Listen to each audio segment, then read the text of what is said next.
Eisenstadtis oma isikliku rekordi 13.07, Tuulega jooksnud ka 13.04. Pia-Laureen Matsalu 13.84 tänavusest aastast tema isiklik rekord ja Annika Põlluaas 15.06. Pia-Laureen Matsalu on siis nüüd see neiu, kes läheb jooksma koos Marleen Ridariga siis ka U20 Euroopa meistrivõistlustele Tamperesse. Ja tuul ikka puhub päris korralikult vastu, et see kindlasti mõjutab seda eeljooksu nüüd. Noh, eeljooksud ülesõnne, nagu teame, esmajoones on siis võistlejatel ikkagi edasi saada.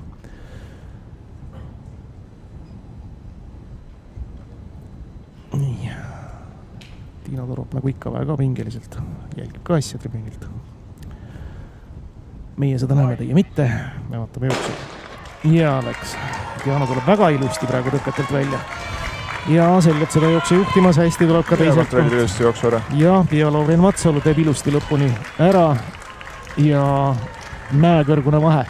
Diana Suumanil, Pia-Laureen Matsalul ja kolmandana, kes seal finišis oli Marleen Ridari muidugi. Ja tundub küll, seda tuule hiili tahaks nüüd näha lausa. Palju see nüüd tuli.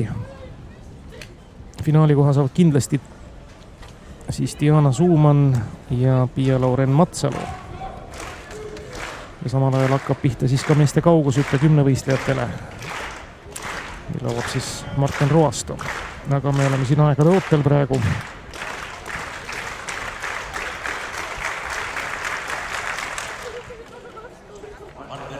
Roasto astub katse üle. Ütleme lihtsalt taustaks praegu. Martinil on kindlasti kaugushüppes palju võtta veel mitmevõistluses ka, kuna isikliku rekordi sellest on hüppanud 6.96, aga isiklik rekord on nii hea kui 7.42. Nii, Malbe Priis puhub meile siin ka mikrofonidesse sisse. Tunda siis, et tuul on tõusnud ja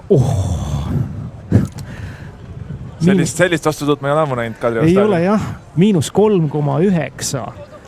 Diana Suuman jookseb sellistes oludes välja 13.71. Pia-Laureen Matsalu 14.25 ja Marleen Ridarin 14.45. Triine Maria Land 15.43 ja Annika Põlluaas 16.